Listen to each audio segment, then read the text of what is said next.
A few weeks back, I was commissioned by a local designer to design a relatively small custom bookshelf. The inspo pics were quite unique, but none of them really sparked a lot of excitement in me, and frankly, I wanted to create something unique and special for this client, who ultimately was a friend of a friend. So after an on-site visit, I started modeling this design in Shaper 3D, which featured a bunch of dovetails through mortise and tenons and these unique curve details.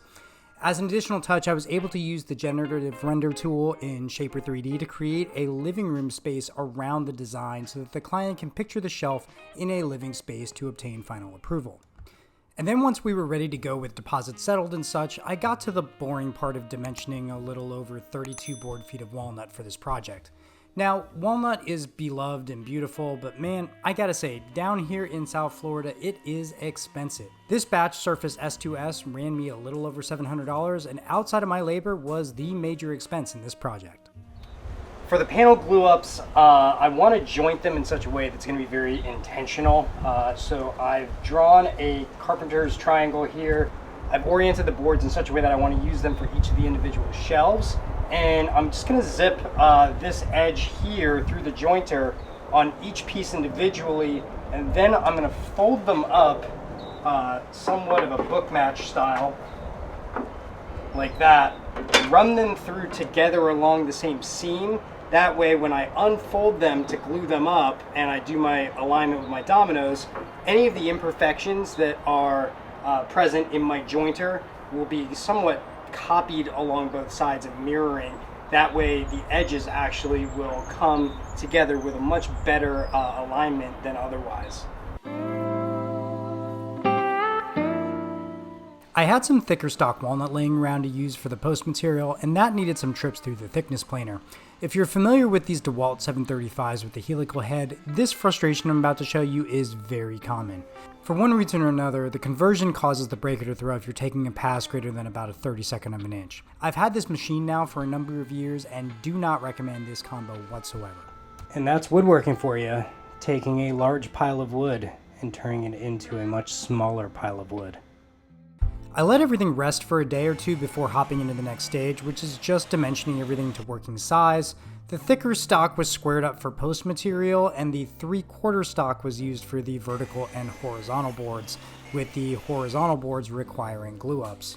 If you watched my last video on my kitchen island build, you'll notice that once again I am making my own dominoes, as I still haven't resolved the slop issue with the Seneca Woodworking Small Mortise Kit for my Domino XL. And if you didn't watch that last video, you're probably like, WTF is this rusty table saw you're using?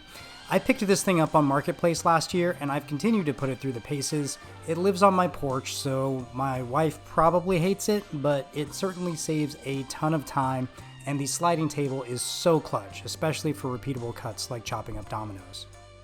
If you're liking this video so far, please go ahead and like, comment, subscribe, share this video with your friends, your family, however you can support me. I'll take it.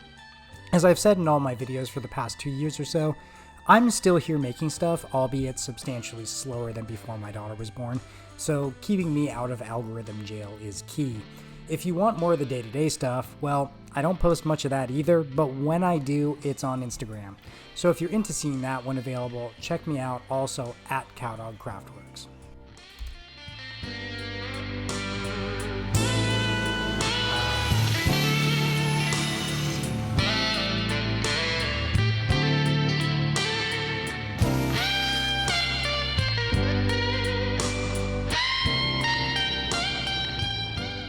Now, I liked this design so much that I took extra time during the build to make the design repeatable for myself in the future. That started with a story stick for the dovetail joinery. The dovetails feature 2 boards joining to one board, and one of the tails is actually split. So having the joinery for one marked out that I can then mirror ensures that everything is perfectly symmetrical. It also allowed me to fiddle with proportions on the story stick first, as opposed to marking up the actual stock, which I think ultimately saved me time. Later on in the build, I'll make some plywood templates as well for other components that I'll save in the event that I make this again for another client or even myself.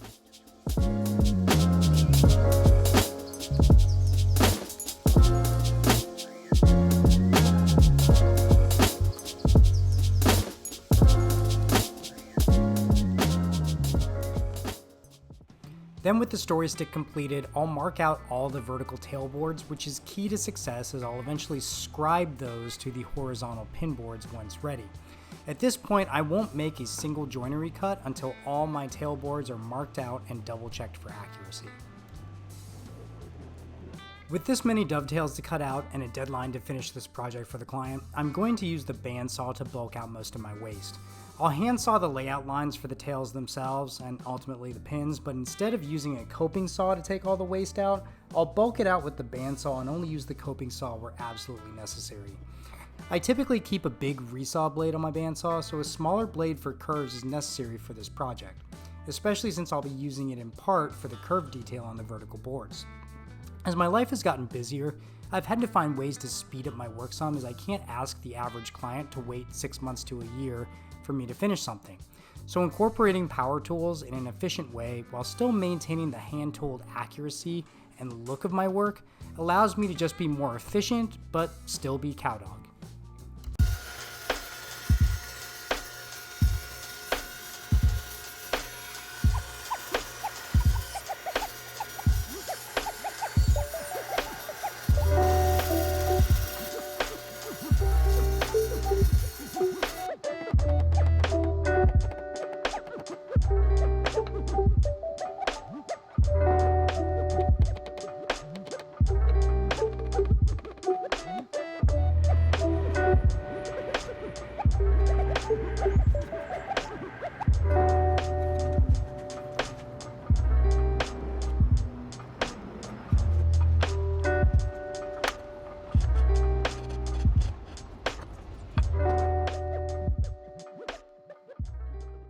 These boards had some knots in some very predominant places, so I wanted to patch them with face grain plugs to make a more seamless look. I remembered watching this video of Taku Woodcraft on Instagram using PVC fittings in a router, so I figured I'd give this a whirl, and it was going great right up until... Because we had been contacted by another publication. Okay. Remember, within that... After changing my shorts and giving myself a lobotomy to extract that idiotic idea I had on how to cut the PVC fittings, I opted for the bandsaw. Now, I did face grain plugs like these a little over a year ago on my Nakashima style dining table, and I loved the look of them, but I didn't like the process, which for me was a Forstner bit and then turning down the face grain plugs on the lathe. This process, once I turned my brain on, was in fact much smoother. I will say it is smart to label which PVC piece is for the mortise and which is for the plug. I did mess that up once or twice, but at this point in time, looking back, I now have a pretty solid jig that I can use to do these in the future and make this process significantly more painless. It's also worth noting that I didn't mirror Taku's process entirely frame for frame. Where he primarily utilized the fittings on his workpiece, I went ahead and built a mortising jig in 3/4 plywood and then used the corresponding fitting for my plug stock itself. A bit of tomato if you ask me.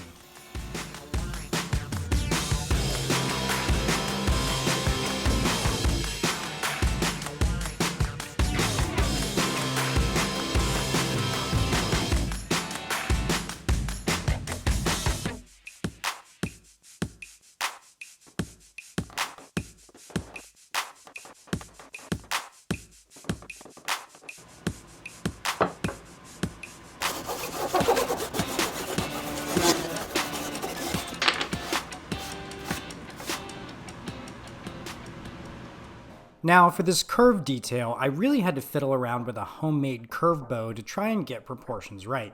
There's a lot of things to consider, but mostly the overall length of the curve itself, i.e. how far from each end it starts, and the depth of the curve, so how far in that curve goes from the parallel edge.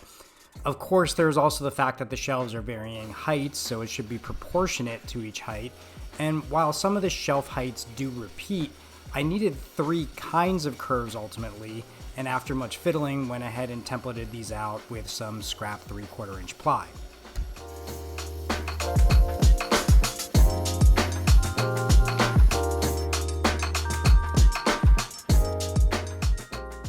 Once I've got the template traced out on all my stock, the aim is to use the ply template to route the curve, ensuring consistency in the look and dimension across all the pieces of this project. I've 100% made the mistake of using a router to take off too much material at the start of a process. So in this instance, I'll bulk off the material with the bandsaw and then use the router to remove a minimal amount of material to get my final-ish dimension. And again, in the interest of not putting too much pressure on the high RPM spinny thing, I start with a top bearing bit which rides the template and take off about half to 3/4 of the material or so, and then use the bottom bearing bit to flush up to the material I previously removed. Then everything gets buttered out on the spindle sander. If it's not obvious at this point, I am a big fan of using painter's tape for marking out joinery. I'm pretty sure I stole this from Mike Pekovich from Fine Woodworking, but honestly, I really cannot remember at this point. What I like about it, outside of the obvious demarcation of my baselines, is that it does create a little shoulder for the tailboard to rest against the pin board when you're transferring layout. Now, a subtle rabbit on what would end up being the inside corner would do the trick as well, but let's just say I was living a little dangerously with this one. And before I get to cutting everything, I wanted to get the posts cleaned up and square, as the pin boards are also where the mortise for the posts are going to live. For that, cleaning it up with some Kano is not only fun, but functional. Again, the idea being that all my joinery is laid out on the component before I get to cut it.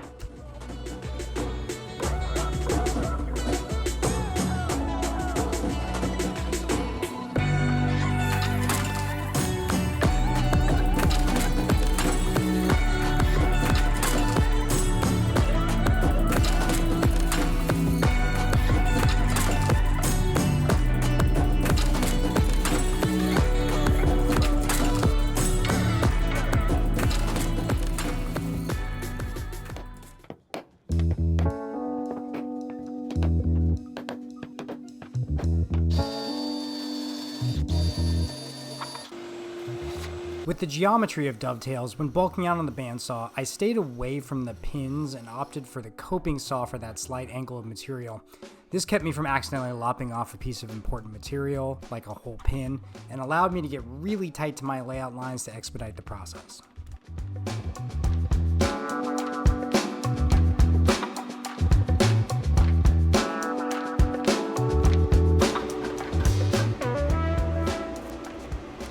So off the saw, these fit really well, almost too well, which made me a little skeptical because sometimes that can mean they're going to be a little gappier than tolerable. But with about 3/8 of material left before it's seated, I marked the tight spots with white pencil and then pared, scraped, and filed that material away, basically in the least invasive way possible to try and sneak up on what I felt was a perfect fit. And if you're new to the dovetail game, don't be scared to back chamfer spots that won't be visible, because for one, they won't be visible, and for two, it'll really allow your components to be snug without having little sharp, snazzy corners to hang up on during assembly.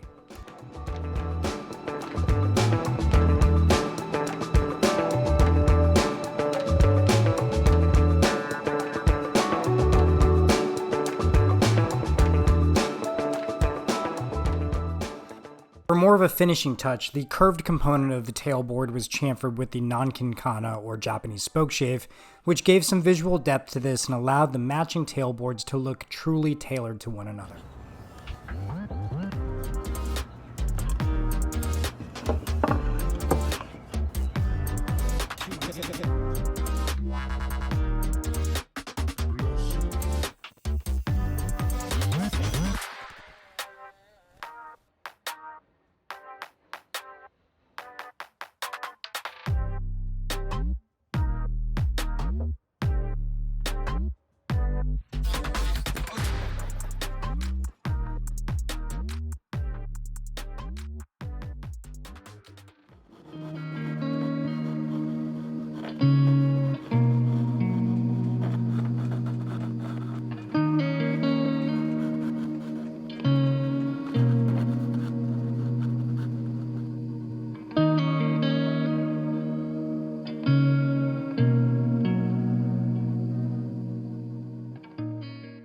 Now, while this might feel a little out of order, the last pieces after dry fitting needed to be flushed up before the final touches and finish go on.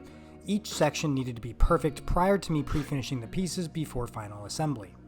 And I picked up this metal stamping set from Amazon, which I'll have linked in the comments and description. This is the client's name and obviously the year it was made, and I thought this was a nice step to make this a truly one-of-one piece. I'm finishing with Rubio Monocoat. Everything is getting sanded to 120, and I will say that even though this product is called Monocoat, I've always had best success with a second coat. I usually scuff up the first coat with a red Scotch-Brite pad, and then that allows the final coat to really blend in with a seamless look.